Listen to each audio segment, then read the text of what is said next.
All right, so I'll call the Sterling Planning Board meeting to order, May 16th, 2024, 4 p.m. I think the first thing I'd like to do today is I'd like to welcome our new member, Eric Newman. This is his first meeting, so welcome, and we look forward to working together. Our new member. You're welcome. Okay, so first off, we had a public meeting continued at our last meeting for the Verizon cell tower site plan. They're not ready. They have not submitted a new plan, so we will have to move them to our next meeting, which will be right now, June 27th at 6:30. If everybody's good with that. I'm all set. That sound good? Yep.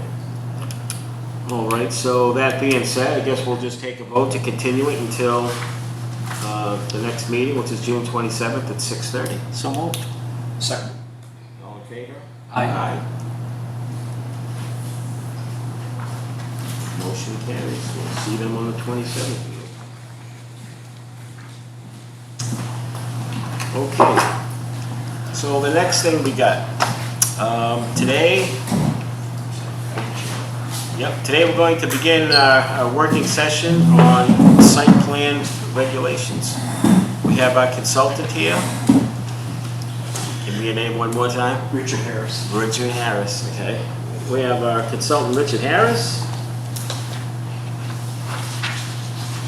So board members, I'm going to kick us off here. Every town that has site plan review, like we do, it has it first authorized in their zoning, just like we do. So this is the Sterling zoning provision that authorizes site plan review. And I'm going to give each of you a copy. Thank you, sir. So that essentially authorizes the planning board to do site plan review. But I would like you to turn to the last page, the third page, of what I've highlighted. Regulations. The planning board may adopt and from time to time amend reasonable regulations for the administration of these site plans. So that's the thing. Planning board has never adopted site plan regulations. The regulations is where you articulate what you want for submission items, where you articulate what your standards are for landscaping and parking and screening, fencing, signage, so on and so forth. So that's what our consultant is here to help us out with. But I wanted to make the distinction clear that in the examples that I gave you, that you folks picked up, you saw both examples of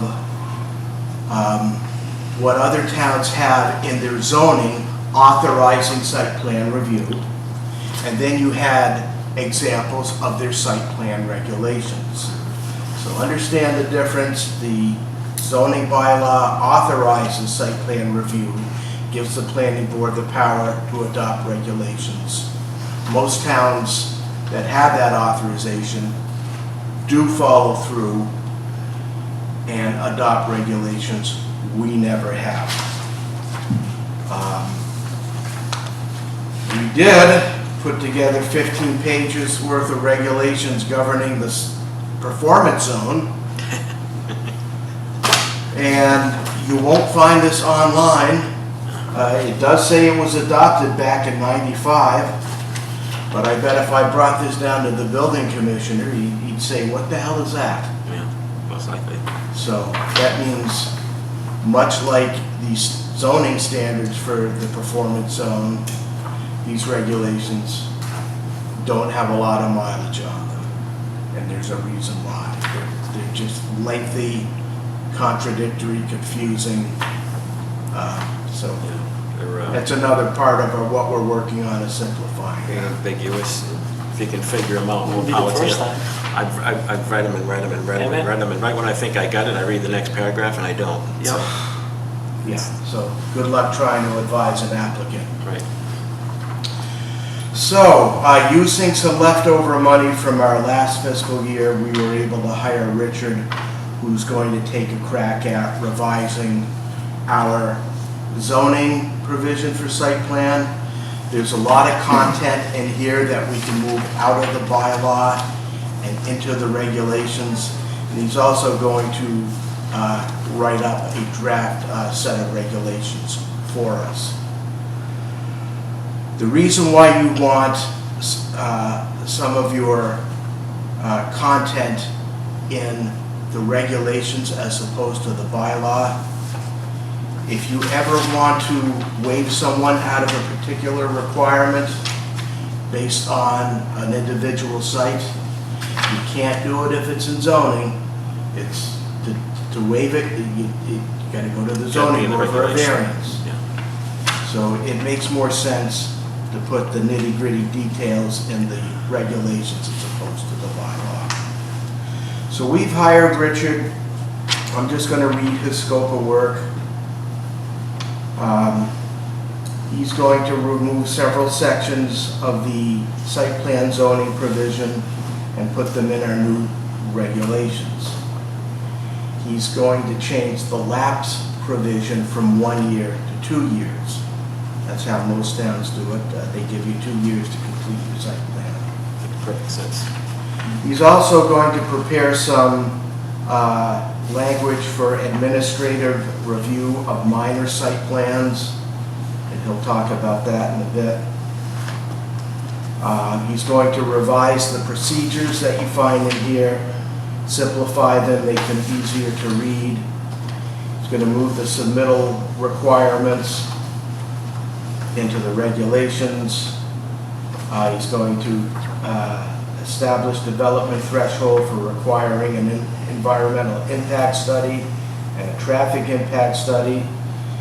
Develop site plan standards for lighting, landscaping, screening, fencing, parking, etc. This next item I've already added to our zoning, which is as one of our upcoming zoning amendments, creating a buffer provision for commercial and industrial zone properties that abut residential properties.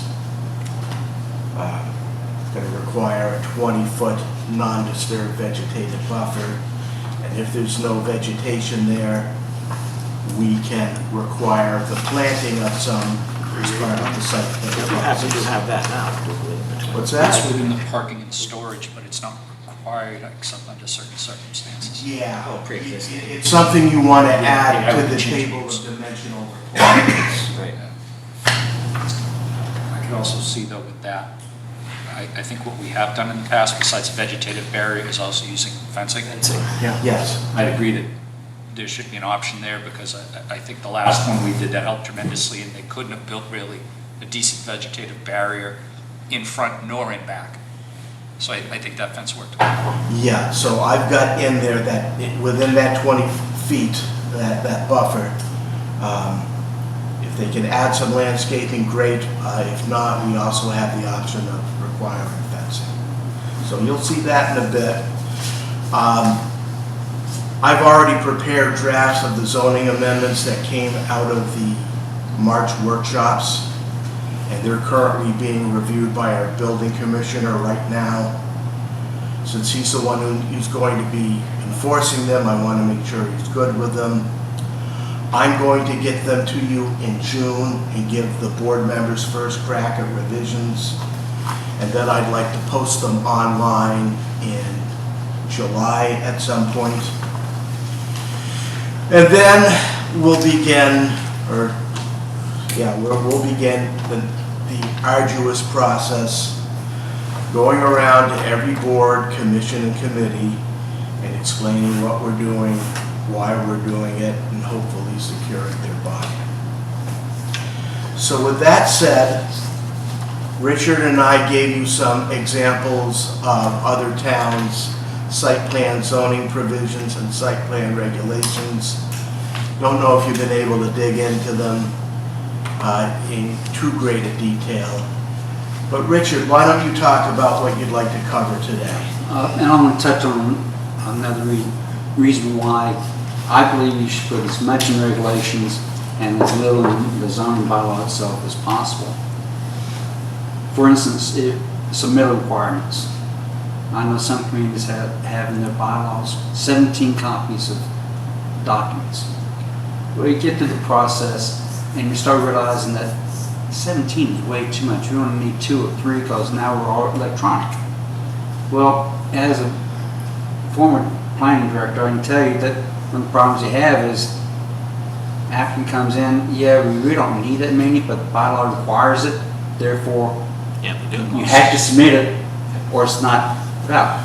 Yes, you can ask for waiver, but to ask for the waiver, you gotta go to the planning board, get the waiver before you can submit your application. So you basically took 30 days off your process. When it's in your rules and regulations, planning board holds a meeting, I would recommend a hearing. We want to change the regulations. It seems like a good idea by everybody present. Motion, second, vote. Done. It's done. You don't have to wait the year for town meeting. You don't Right, have to, right. and you don't have to go to the AG for approval. It's just done. Right. And so, to the extent you can put stuff in the regulations and not in the bylaw. And I believe the bylaw needs to be fairly succinct. All authority, applicability, decision standards, appeal process. If you go more than 2 pages, you're trying too hard. We really are. So that's, I think, we really need to keep that in mind. You'll see in the examples you gave, a lot of communities, well, some communities still have a lot of stuff in the bylaw. And some communities will actually take stuff from the bylaw and then just copy it into the regulations, which I don't understand that. But, Yeah, that doesn't make much sense. yeah. But what I'd like to get from you is your assessment of what change you'd like to see in the bylaw and also what you really want to see in your regulations.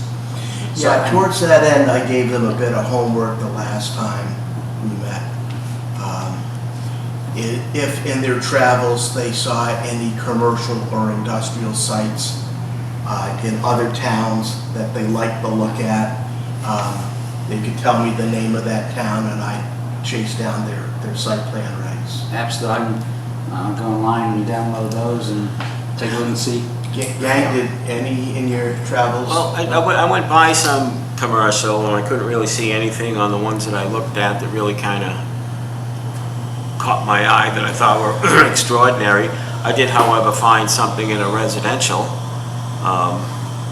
in a high-density residential that we'll be working on at some point through multifamily regulations, site plan regulations, and I can show you what I came up with there, what I liked about it, and why I liked it.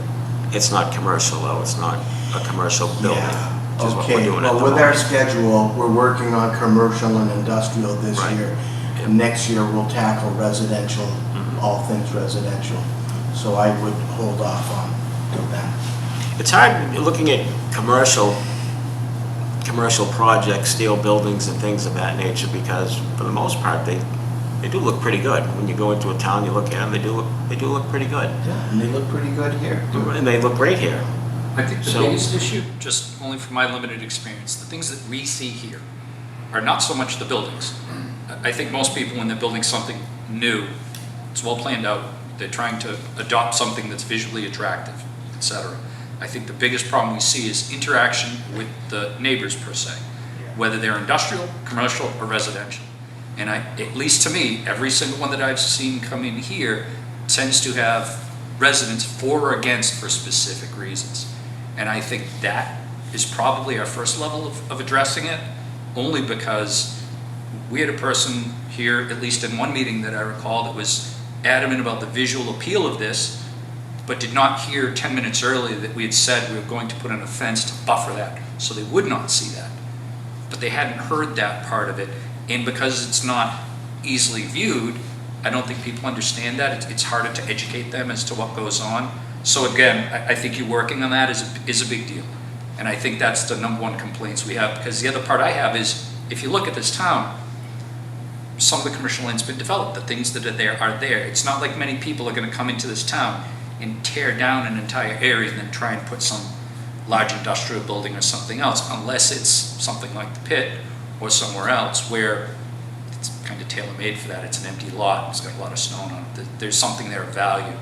So again, and I also see, we just dealt with one, you have a commercial space, we had to deal with parking, and that was pretty much it. It's heavy commercial. That's what they have in the whole area. There's no residential, there's really no major impact because it already was commercial. So I think the impact, at least for the regulations, has to deal more with that interaction between residential, commercial, and then also what I'd consider like light industrial. Because there is a difference, or at least commercial, the difference between retail or office space and heavy use stuff. I think that differentiation. Contractors' yards where they're Contractor out there yard making is noise. correct, or even like, you know, a warehouse style building that's gonna have a lot of traffic as compared to the doctor's office that's down the road. I think most people look at a block building that has large windows in it, that's well lit, that doesn't have business beyond 9 in the morning till 5 or 6 at night, is very unobtrusive and not an impact to, even if it wasn't a neighborhood. It's during the day, they're at work, no big deal. As compared to the 7 to 7, 7 days a week that we have for some larger projects. Yeah, that's what I've gotten in my year and a half here. So I see that we need to minimize the disruptive impact of commercial and industrial development, especially for those properties that abut residential. I think in most cases, we're not seeing that same level of concern for the residents here of commercial property that's in a large area of commercially zoned property. We're not seeing that. No, Matter of fact, if anything, we're probably seeing people encourage it, because to me, it's bringing people into town to work. You know, they're using our services here, including restaurants. There's a net gain on that, as compared to something that may be abutted on 3 sides, or on a road that doesn't have a lot of traffic now, but then we're looking at doubling and tripling the amount of traffic there. See that on 12 though, but what you're gonna be careful of is some of the other roads we have, including mine on Meeting House. Part of it, you can run a business out of different locations up there. Agreed, so that would be one of the ones that I'd want to be cautious about, because that impacts the neighborhood. Now you have residential versus business. And like you say, then Well, that's that's another thing that we want to do with our zoning. Stop allowing residential development in your commercial districts. We've covered this. Most towns don't allow residential development in your commercial district. What's happened is, by allowing residential development in our commercial districts, we are slowly eating up all of our commercially zoned land. And they don't always mix. And they don't always mix. However, the one thing I think of first is, to me, this is an owner's property rights. That if that person decides that they want to take a property that's zoned, say residential, and put multifamily on it, and it's allowed, we should allow it. The same thing that if someone owns a commercial lot and they decide to put up a duplex or whatever they want on it, if it's allowed by the zoning, then at the same time, people have to understand you are building in the middle of a commercial zone. Yeah, but most towns don't allow residential development. Agreed. I just see having a difficult time, for me at least, telling someone that, hey, I know you could do this from time immemorial to 2024, but I know you might have thought of your kids building a house there. They can't. That's the difficulty I have, at least without a larger public meeting, more address, let the public speak to that.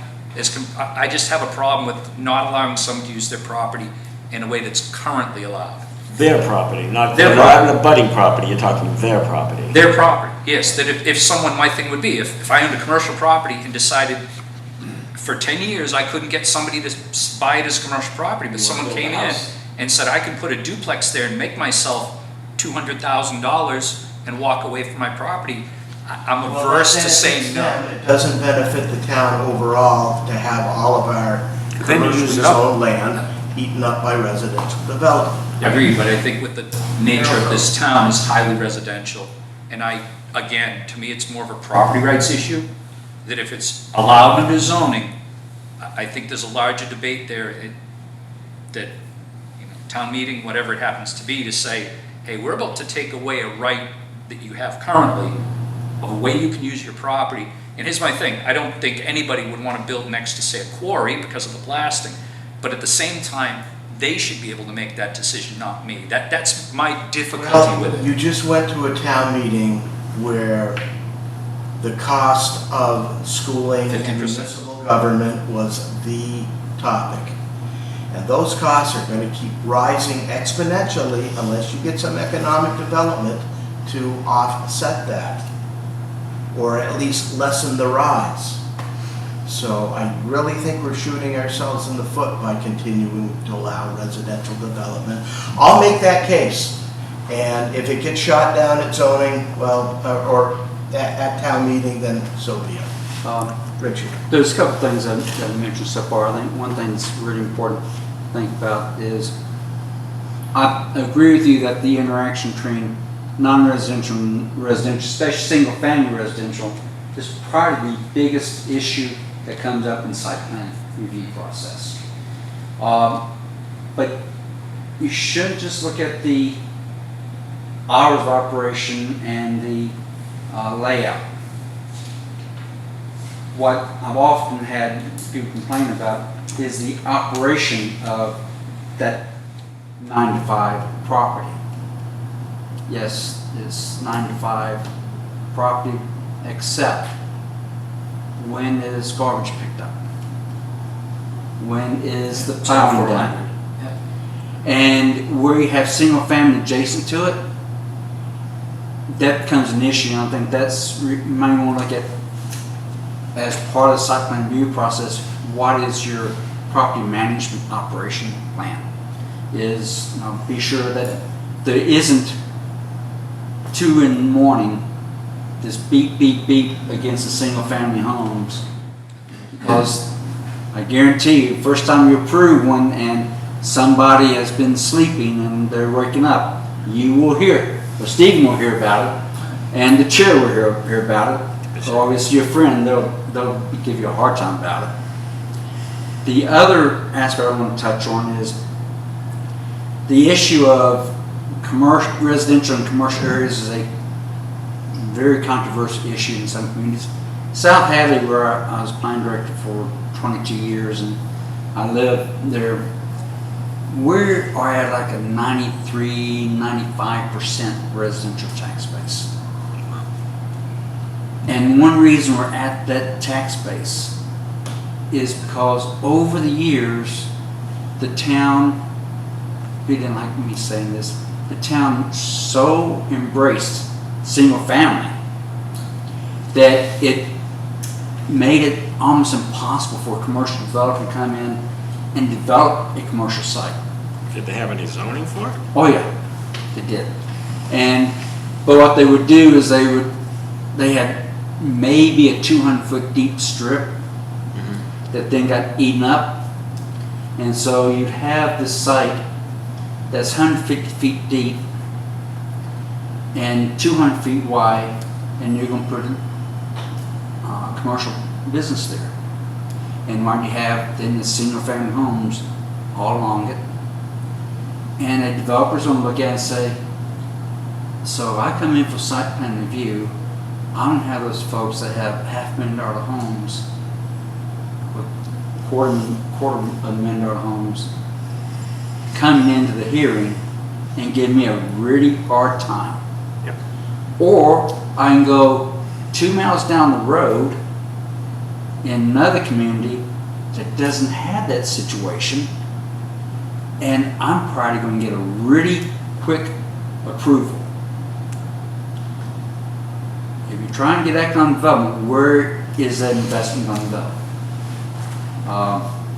I'm working with a private client now that is going to do multifamily. Surprising, South Hadley approved the amendment we put forward because he was concerned it wasn't going through, so he was having me look at other communities where he could do his investment just in case the amendment didn't go through.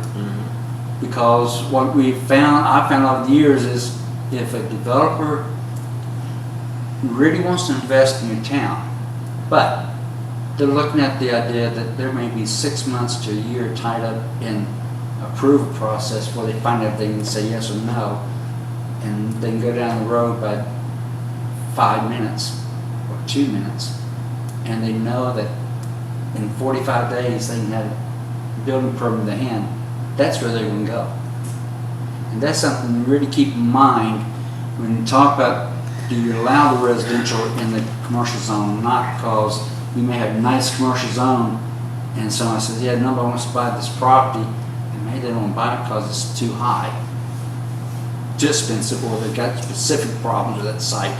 And they put a duplex there, and then all of a sudden your other commercial property becomes problematic because of the residents there. Well, some of the restrictions we have here, it's on-site sewage, okay? But you go around the community, you have Clinton, Leominster, West Boylston, you got public sewage.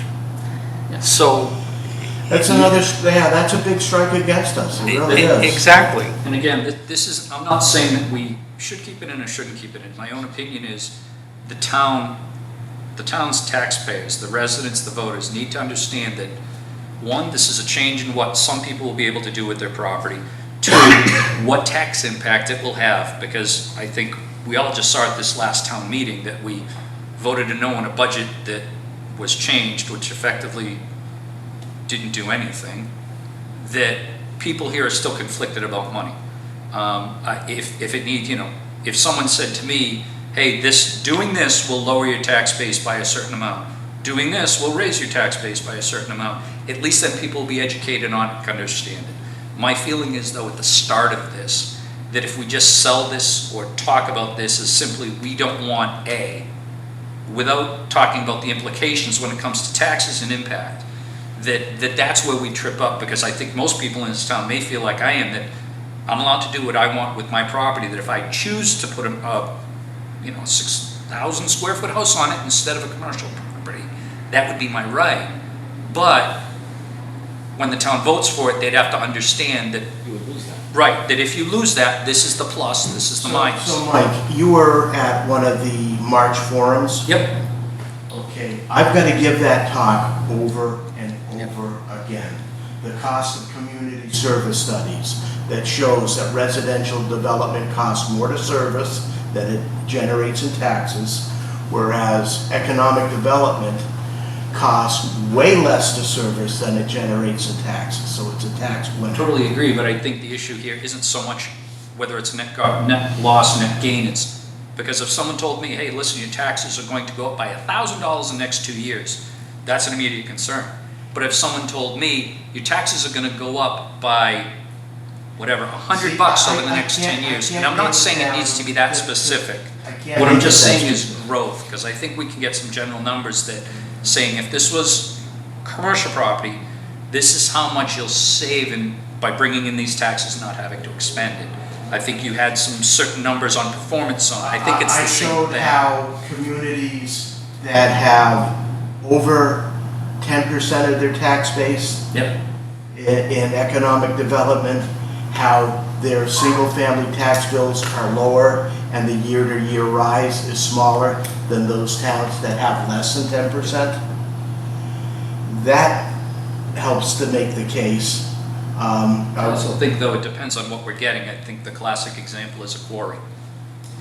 If we have a heavy commercial development that brings in a lot of people, whether they're working there, they're now eating in town, there's employment in town, that's different than a more passive use of the property that doesn't increase any value to the property, therefore we're not making more in taxes. I'd rather see something, like we have along Route 12, we have a strip mall where Dunkin' Donuts is that has professional properties and retail properties. We're getting off the track Sorry. from Yeah. site plan regs to zoning issues. Let's try to get back onto site plan regs. Sure. Richard, if you want to continue on. I was enjoying the discussion. And so one things you have to look at is what uses do you want to be subject to site plan review? You got that in the bylaw now. Are there changes in that you want to look at? Yes. Based on the forms we had in March, I prepared a set of changes. I'll get those to you so that you can see where we're headed. One of the things we found out is that there are several things we looked at in South Hadley. Was we were having people changing uses, and the building wasn't changing, but the parking lot was. And so sometimes they weren't even changing the use, but they were finding that, hey, this use that I thought I had plenty of parking, they started adding parking spaces, and didn't used to have that as a trigger for site plan review. And we said, okay, if you're going to add X amount of parking spaces, 10% more or a certain number, you have to go to site plan review, because that became a big issue. Because all of a sudden this, Pretty problematic once you get into the design of it. well, what we were having a problem with was, and this was really true, this person had this house over here, and they were very happy in their house. They renovated, and it was a really nice house, and all of a sudden the commercial property there decided, oh, I need more parking, and paved right up to the property line, which they were allowed to do. Because the buffers and setbacks dealt with the building and not the parking lot. Not the pavement. So we said, that's not going to work anymore. So for change of use, if the only thing that they're doing is swapping out the sign, the new business sign, they're not doing any outside alterations or additions, and the use based on our parking requirements and our zoning, if the use is going to generate the same or less parking, I just as soon waive them out of the site plan review process. What we did there, and it's up to you how you want to handle it, we didn't waive it out, but we made a provision where the town planner and planning director would make the determination. So that might be a thing for our administrative review. Right. Okay. If there's a change in use and the town planner determines there's no increase in parking required with this change, they would make that determination and no site plan review is required. Okay, I would do that in conjunction with our building commissioner. Yeah. But then that's normally how you, and you may look at it with conservation, there may be wetlands issues, that all that, those type of things, but, or health department. You got septic tank here, so the health department may be an issue. One of the things that I see though, and maybe it's me, they're shrinking these car spaces to get more in. And it's confining different areas that it's too small. We have the spaces actually listed in the bylaw. I looked it up for something else. They're 9 by 18. So my own opinion is then to address that, that number needs to be changed. Now you take a parking area, take If you're gonna go smaller. the plaza over here at Dunkin' Donuts. Throw cement mixer, 2 trailer dumps and so forth in there, and you got complete chaos. Yeah, they're taking up 2 spots. I'll bet you those are 9 by 18 spots. I'm sure they are. Agreed, which is allowed. The other part though too is that has a one-way in, one-way out. Pretty unique example, at least for now. And I totally agree that if you put a dump truck in there and the guy stops in the middle of it, he traps in 10 to 15 Oh, they do. cars. They- But I also think that's normal courtesy has gone out the window, because I also see truck drivers, at least during the summer, they park on the road. And walk. 1 is fine, 4 isn't, and that's customary over there now, because I use that every day. And it just creates chaos. First thing you know, people lined up on Route 12, they can't get in, and I also think that helps that there's the passage for double parking, there's a width number for that too, that number maybe have to be looked at. Like, again, I think it's one of those things that it would be difficult to plan for, except in that case where we have a drive-through food establishment, which is driving all of that traffic for, an hour and a half in the morning and a little bit at lunch. I certainly wouldn't want to greatly expand the limits of parking for someone and then apply it to everyone that doesn't have that amount of movement. That would be my only concern. Yeah, it's gonna have to be a lot of thought. on Well, then these they would things. ask for a waiver. It almost becomes a case by case. Yeah, Yeah, and then if we were gonna do that as administrative reviews, is there a way for a concerned party to appeal that or bring it before the, for your example, the neighbor? So what happens if that actually went to administrative review for whatever reason and the neighbor says absolutely not because A, B, and C changes?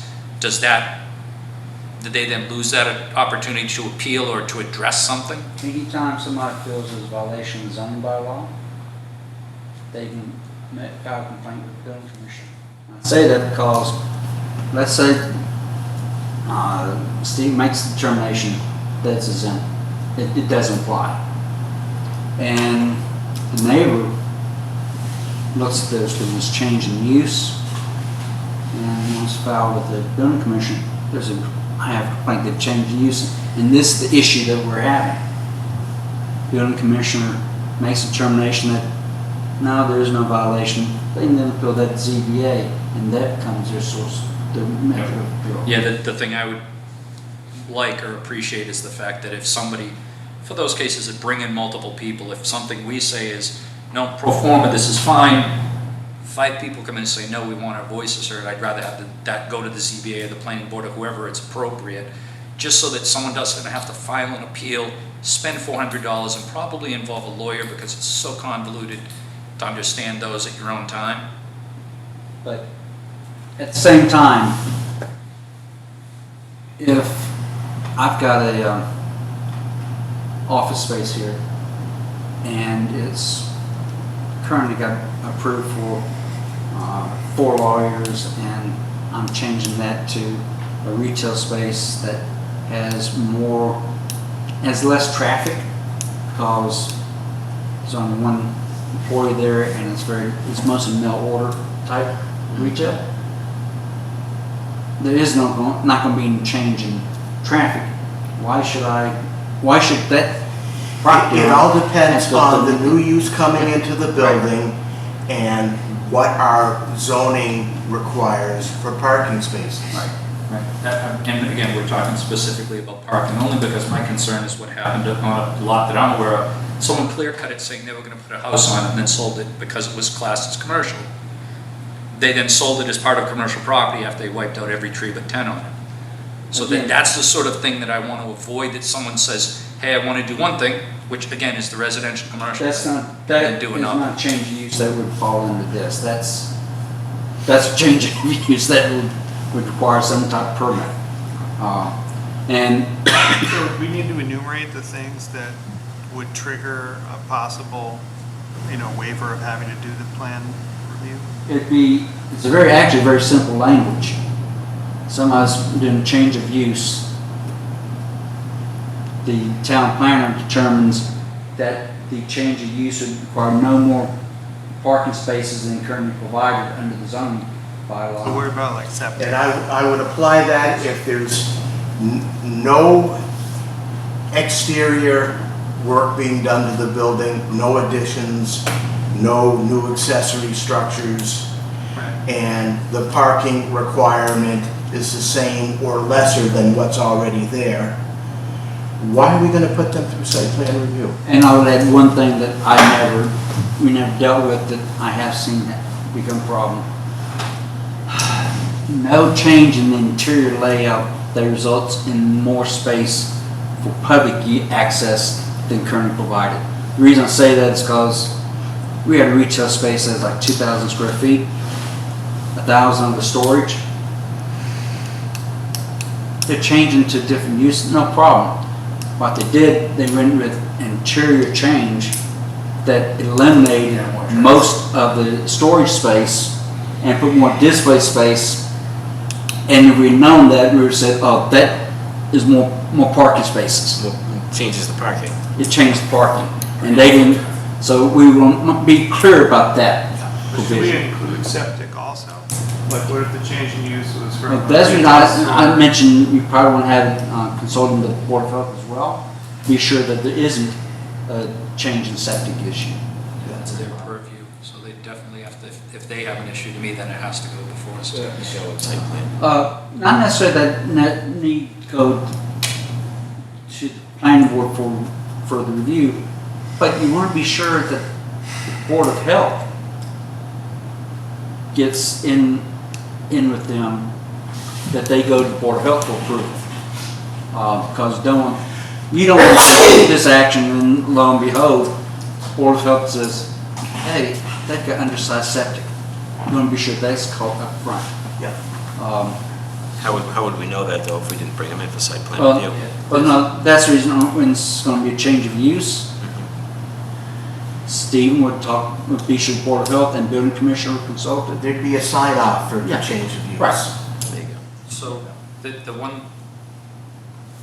I'm struggling with this only because what I'm trying to realize is how many of the things that we've done this year, say, would actually be able to be administratively reviewed. Because if we're talking a very small percentage, I don't have a problem with that. My fear is that this board has a responsibility. That's what we're elected to do. We're a group of people rather than one.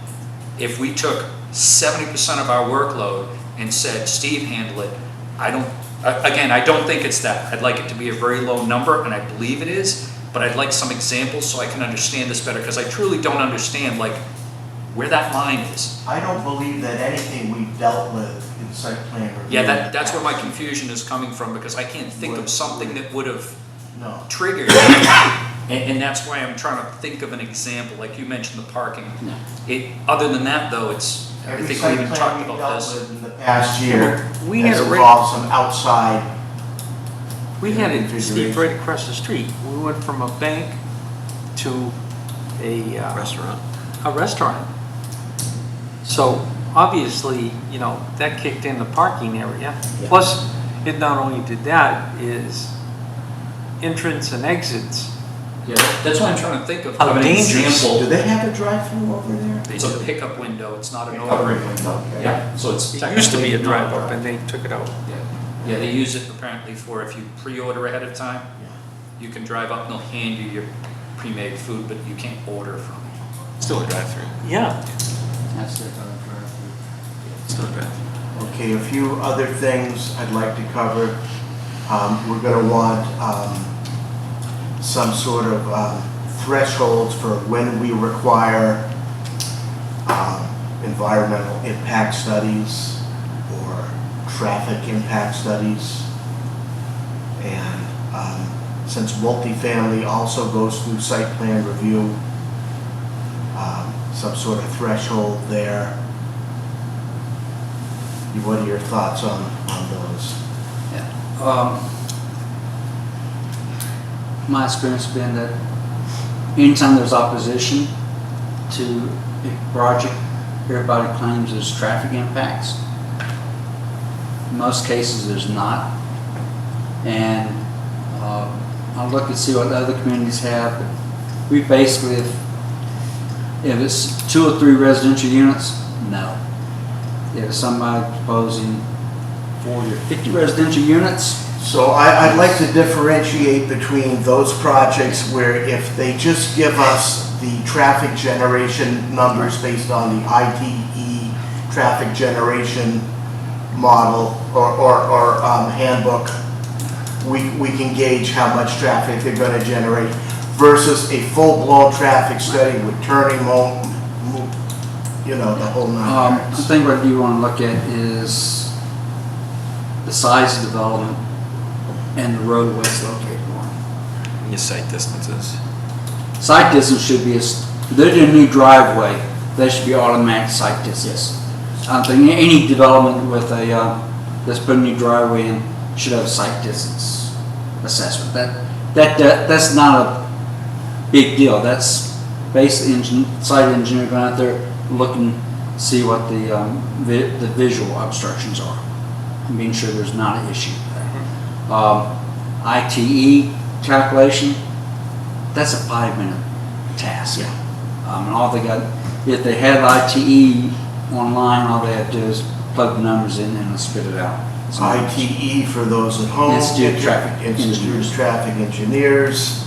They prepare a traffic generation manual periodically that estimates the amount of traffic certain uses will generate, and they do a parking manual. as well. Are there roadways in Sterling that are at least perceived as being congested or problematic at peak hour? Yep. I think we're going to have that same thing that we've said in the past. There will be when someone has it next to their own house. I think that's the number one complaint that we've heard when we're talking about development is traffic. But for noted traffic areas, and we've had fatalities along the road, we have roundabouts there. But when you're talking about commuting traffic, Yeah, definitely. 140, Yeah. morning and night, that road can't take it. The reason I ask is, one thing you might want to look at is if there are roadways that are identified already as traffic congestion spots, you may want to have as a standard, one of your standards, if the development's going to exit, enter, on, off that roadway, a traffic study is on that. A traffic study of some scale would be required. It may be, if it's just a half dozen units or maybe a 2,000 square foot retail space, it may just be sufficient to have a site distance study and a ITE generation. Something larger may need a full-blown return limit study. Depends on what it's going to be, but that may be one of your standards that is on those roadways. We want to have something more intense. But you wouldn't want that on every roadway for every development. There'd be no need. So you'd have to call out specific roadways for Right. something yeah, like you'd that. be looking at labeling, for example, 140 from this section to this section, or whatever, some of the road from this It's section. Sight-line studies is a 140 near normal the West now. Boylston interchange with 190 is, And again, that list would be in our regulations that we Yes. can Right. change it with. yes. Right, which I would recommend that if that's one of your standards, on an annual basis, you revisit it based upon new data.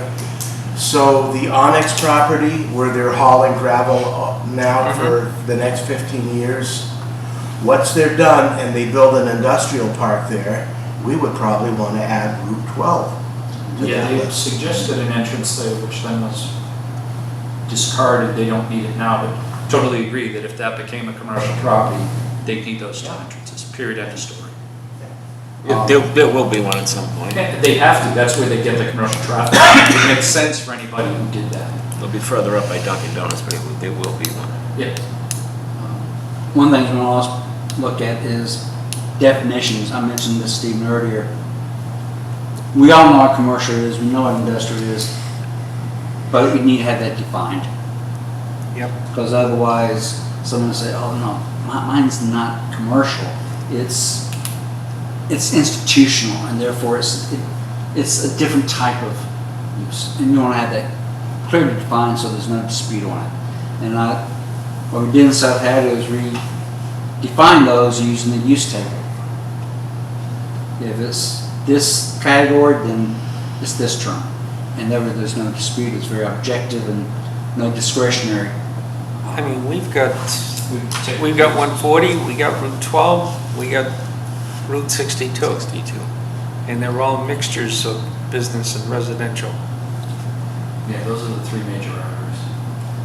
It's mostly But traffic. 140 is one that has congestion issues now. Yep.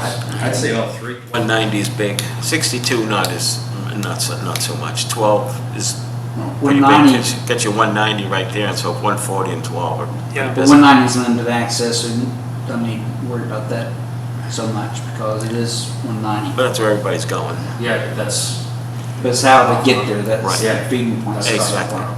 So maybe that, a roadway that enters into 190 and within a certain distance, you want to be sure you have a traffic study. Probably quarter mile to half mile. But you Yeah, find so it on that 62. triggering They is come down is there, the they biggest get thing, because 290. we're talking about a Yeah. multifamily that includes 6 units. I certainly don't want to see someone have to put in a traffic study, No. compared to someone who wants to put in 195 apartment units. We certainly would want to see a traffic study, and somewhere in between is. 1,000 is the square problem. foot office So versus that's a why we would use 20,000 that as a square foot. threshold. Yeah, that's why, to me, the threshold would be important. So now I want to talk about thresholds for full-blown environmental impact study. We do have a whole bunch of parcels in town that are subject to the state's Watershed Protection Act, meaning that DCR needs to review and approve any development project that takes place on them. And Leominster. Oh, all of the MDC towns do. Because, I mean, when you get on the other end of town, now you run into the water with West Leominster. Boylston has a zillion of them. Oh, trust me. I We know. probably have about 100 properties that are regulated under the Watershed Protection Act. We have a lot of MDC. Yeah. And the challenge is you don't want to add to the burden of that. And knowing that DCR is going to need to review and sign off on whatever development plan comes through. Do they have to go through DCR review before they come here? I don't know. All I know is that the burden is on the property owner to notify DCR of their development plan. And if they don't, they will find out about it when they try to go through the town permitting process. I would be inclined to suggest that the way to structure that is where we always advise people in natural heritage. If you have property that's in natural heritage and endangered species burden polygon, I always recommend you go to natural heritage before you even come to us, because they're going to reshape your project anyway. If you're not gonna make it through there, there's no need to go any further. Well, DCR though, does the problem become, we've had so many plans that have needed multiple revisions that I would hate for someone to go before DCR, get something approved, and then come to us and go through 3 sets of revisions, as it seems like many people do. Well, ultimately, until they go through there, we really shouldn't be doing anything. DCR Because we first. can. We're not going to be put overruling any DCR. out there whatever we want, once it gets to them. I'm trying to think of less of a burden on the people putting forth the paperwork, that I didn't want to see them, kind of the idea of having the planning before ZBA, Right. and then it gets revised So 15 having times. them go to So you go to DCR DCR first. Then they'd be fine. Yeah. Right. Okay, That's good. what I'm saying. Yeah, much prefer that. Because no matter what we do here, once they get to there, it can all be changed. Okay. We had one project, really felt sorry for the developer. He had 6 acres. And he went to natural heritage because there's a polygon there. And they made him put a restriction on the rear 2 acres of the property. He then came, planning board, got special permit for his condominium development. And what do you think happened to the natural heritage endangered species program polygon maps the next year? His property is no longer in the polygon. And no, natural heritage did not release the conservation restrictions. They kept it. We really feel sorry for the developer because that was a really unfair thing to have done.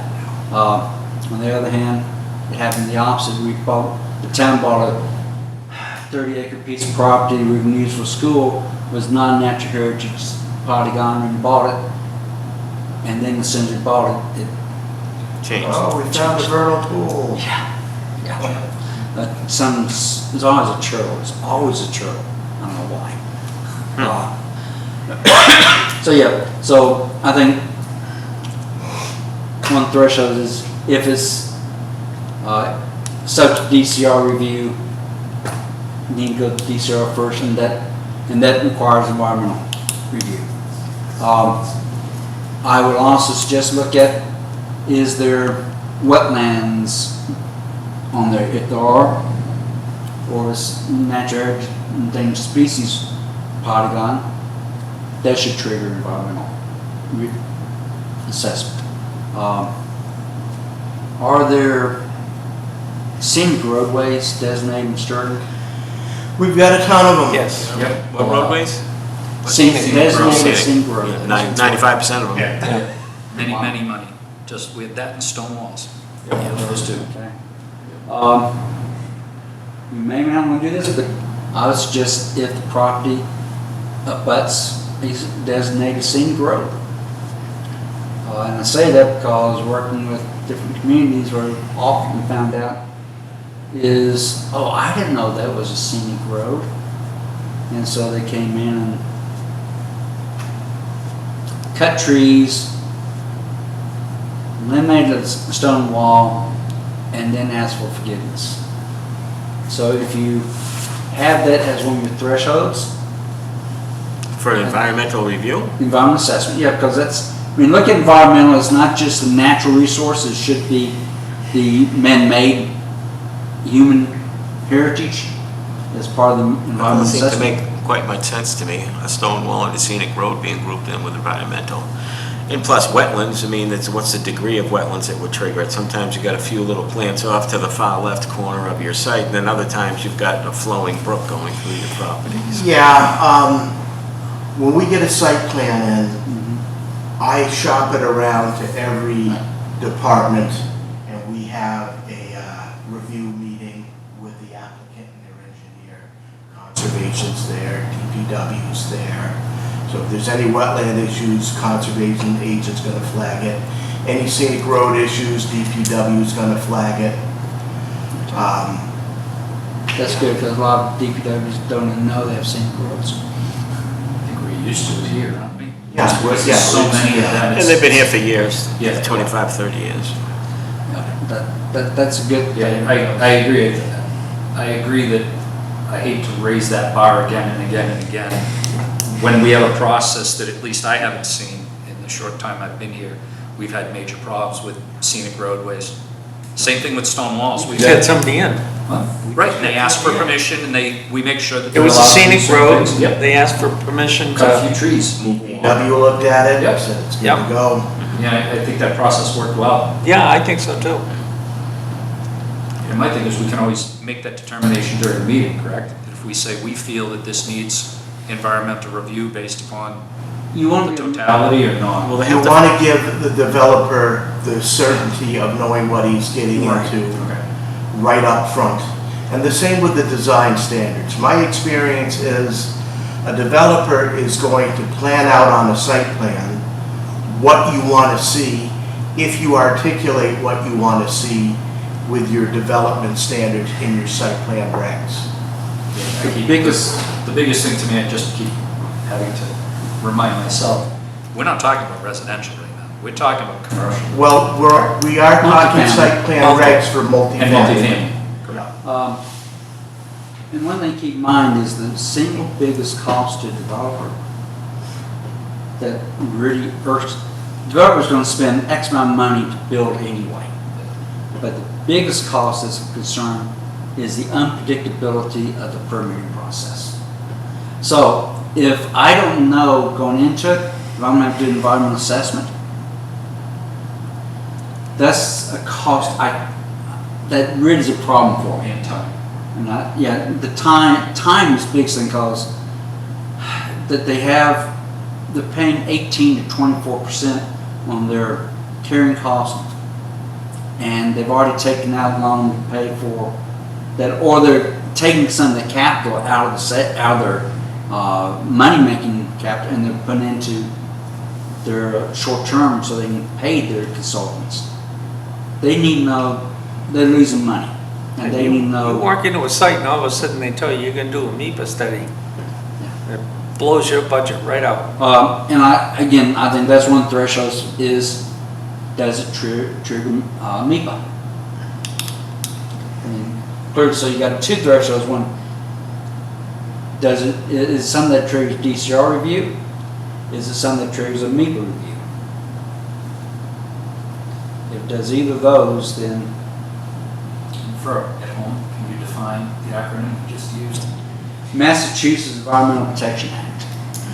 And I can tell you a bad story that how I came familiar with it.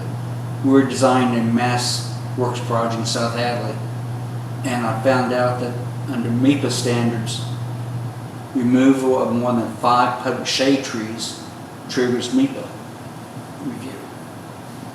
Somebody honestly ticked off a state legislature with about trees. Because that doesn't seem to fit in well with Sioux and everything else, but 5 public shade trees. So we had the engineer design the project so that no more than 5 public shade trees was impacted. Now, I forget the amount of land disturbance that triggers the MEPA review, but essentially, if one of the triggers is pulled, then that development plan gets shopped around to every state department, and every state department writes a little letter saying, well, if they keep away from this, or if they do that. Months, and a huge expense to the developer. Months if you're lucky. However, that's a statewide trigger, it's not unique, obviously. Yeah, well, there's nothing we can do about it. Right, right, and I'm also assuming that there's not many properties here that would probably trigger that based on the amount of development we currently are seeing per year. And it's disturbance, and also it's amount of traffic being generated. There's different thresholds that they use, and I would expect most developers are doing their best So they have their own avoid standards of triggering it. They not. They We don't will need to. scale back the development. The only project I can recall that triggered MEPA review was the Westminster Business Park. That was a 90-acre industrial park that they wanted to permit soup to nuts all at once with the state, and that's what it took. When the Onyx and Amarillo properties get developed for an industrial park, that might be large enough to trigger a MEPA review. But we're not talking 1 or 2 projects a year, we're talking a rare Yeah. instance in Sterling. All right, you'll have the same thing over here with Perkins. Once they exhaust that pit, Yeah, but even if That'll be we're use- that'll looking be at that, useless we're land. looking at 1 Huh? every That'll 10 be years. useless land. They're going deep. It's like That's when big you swimming pool. look at those standards, and then you realize, and 5 public shade trees triggered it. yeah, That's a really strange It is. yeah. mix. It's almost impossible. Someone had a thing about shade trees. Absolutely, somebody ticked off. That's a local, that was their local trigger, right? That wasn't a trigger through MEPA. Well, it was. It's a MEPA standards. One legislator added that, Yeah, guaranteed. I'm sure that's what happened. Probably from, never mind. So moving on to design standards for lighting, landscaping, parking. I know you've done a lot of work preparing such standards for site plan regulations for towns, generally our size.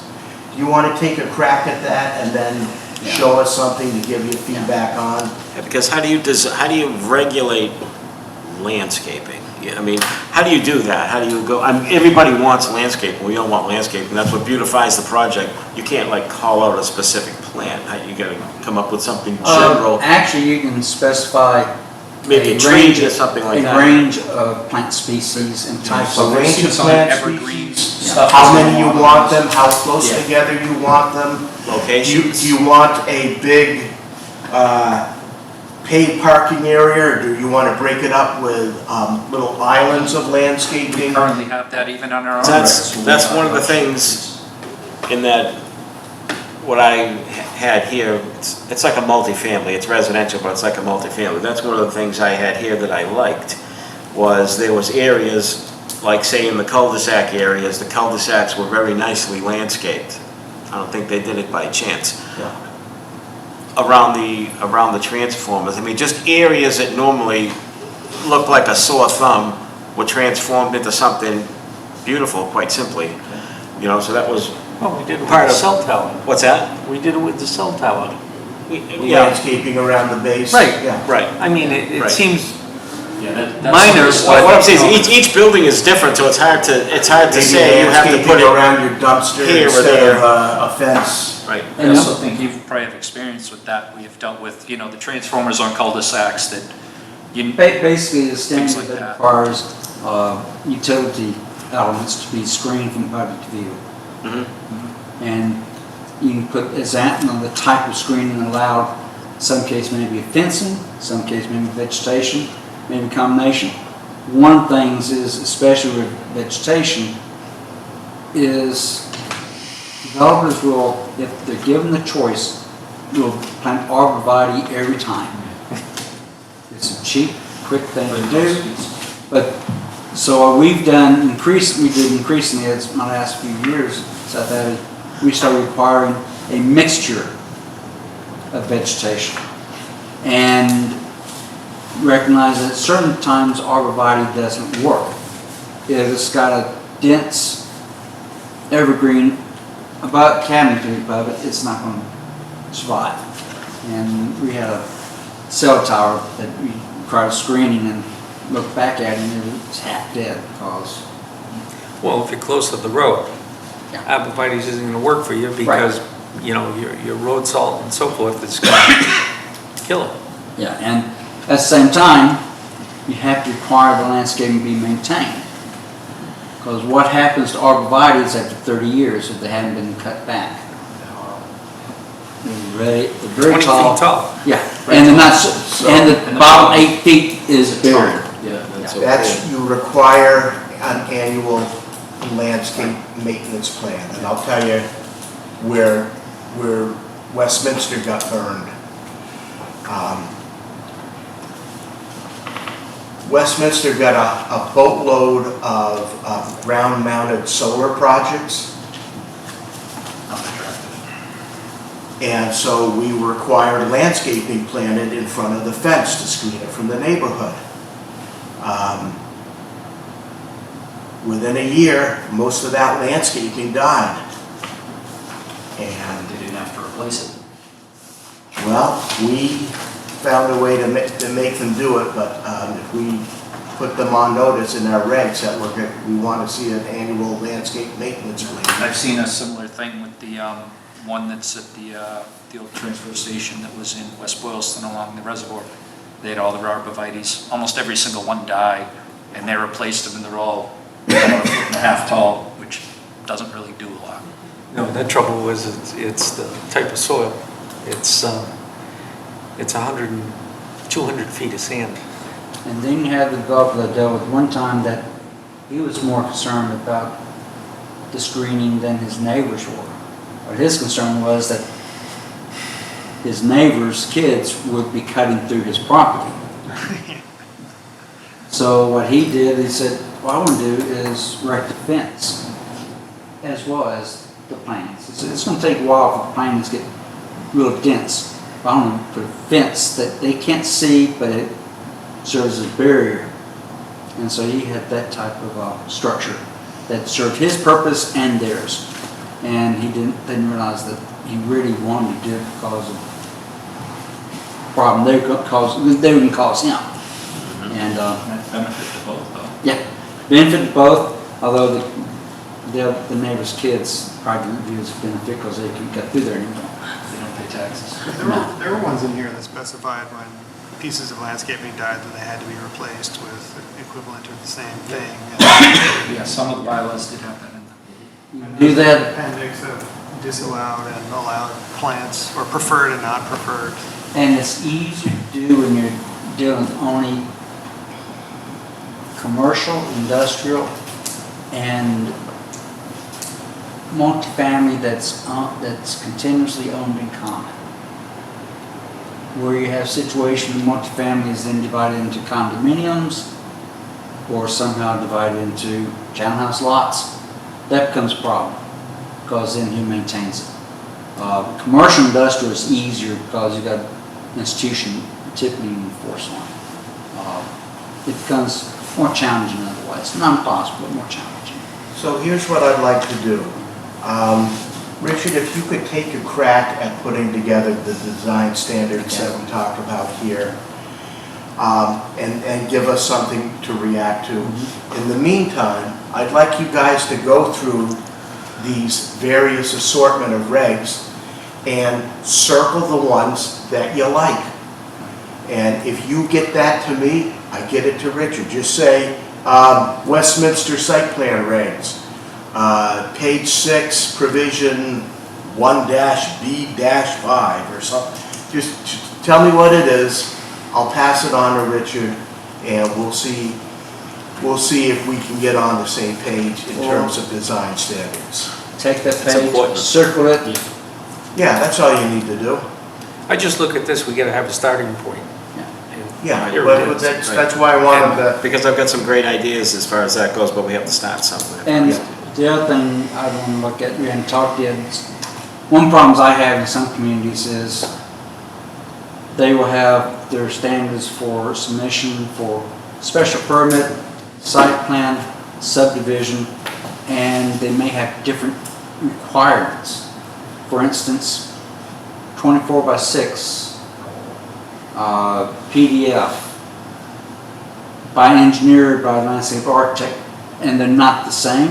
I really believe that the plan submission requirements should be consistent across all. Standard, uniform, yeah. And from a consultant perspective, if I was working for a private developer and I was doing a lot of work in the town, it'd be very helpful if the standards were consistent. If they're not, you put yourself in a position where you're almost creating a whole new board now, a design review board, to go over every single one, because for a planning board, you'd be monotonous, you'd have. So that's going to be something that, once we develop this, Steve may need to go through and look at the other regulations and try to be see if they need to be tweaked some as well.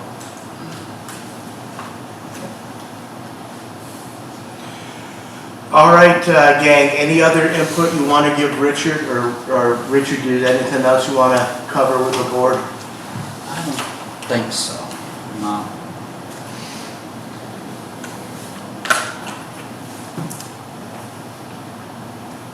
There's some things we're going to have to work through, such as we can talk about lapsing of site plan approval, substantial use.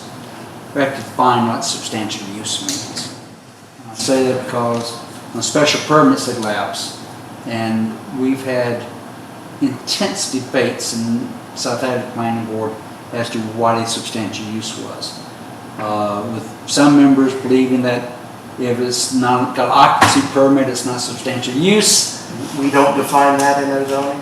I don't think so, no. Okay, I know our building commissioner would like to Yeah. see that defined. I think we define it in our conditions, don't we? I think that's how we've been handling it. But it should be in your regulations at least. Yeah. So there's a very, very clear delineation of what point. substantial use is.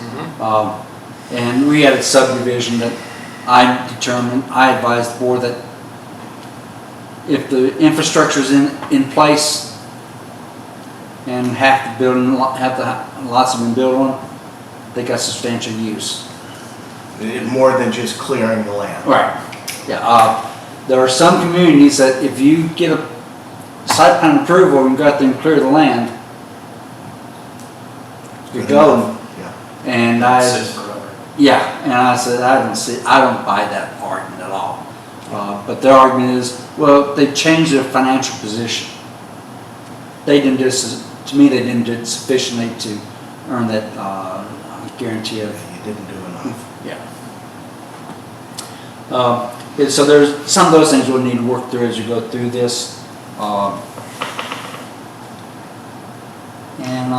We just need to be realistic. Yeah. So Richard, I And sent what I'd also you, like to do is maybe take a shot at your 1 year's too short for bigger projects. existing bylaw. But when if you're Yes, not saying I sent how many you, buildings right, you've sold, first who cut. can dictate what the market's going feel to free be? to revise as you. I will, That's and my I'll come concern back about with, that threshold. I'll give you that. That's what I think he is. revised.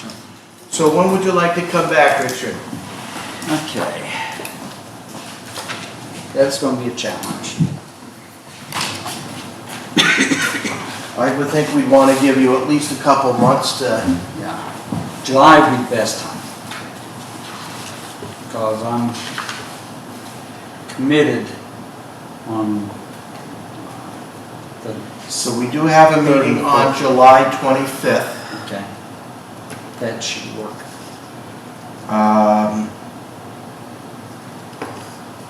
I know that this afternoon meeting did not work for one of our planning board members. Okay. Our usual meeting time is 6:30. Maybe we could push that back to 6. No. 4 o'clock's going to be difficult Yeah. for me on a It regular won't. basis. If we can make it 6, would 6 o'clock, if you have a meeting at 6:30, would 6 o'clock be a good time to start? Be better than 4, that's for sure. Yeah. we could take you from 6 to 7 and then begin our regular meeting afterwards. That worked for me. That works for me. 6 to 7. Okay, board members, humor me. What's your homework between now and then? Regs and more regs. Read through the regs, flag what you like, let us know. Cruise commercial districts, What's that? cruise commercial districts, circle what we like. Yep, exactly. That's, Some of that, I just couldn't get excited with what I was seeing. Doing nice. well, Yeah, my hardest part is like, Well, I can't tell lot lines, I can't tell setbacks just Till you go automatically. through a bunch of it and see whether they're think of it this way. similar or they're, Read through it and go, Changes. oh, that's the kind of thing I'd want to see on a site plan. Or that's the kind of information I would want to know in order to make an informed decision. it might be something I circle and then I get into somewhere else and I see something different that I like better. And at the same time, if it's something that is so outrageously that there's no way I'm at this, What the hell is that? I'll know that you want me to stay away from that completely. There'll be some of those. Some of the stuff I read in there was just, Okay, Richard, if you could get us something a week in advance of the meeting so I can share it with the board and have them look it over before our meeting. How are you set with this, Eric? I am for 2 weeks. I said, how are you set with this? Good. Yep. Yeah. Okay. Board members, anything else for Richard? Any other? Welcome aboard. Guys? Thank you. yeah. Welcome. It'll be fun. I thought this was a productive work session. Thanks to you. Motion to adjourn? You have a second? Second. All in favor? Aye. Aye.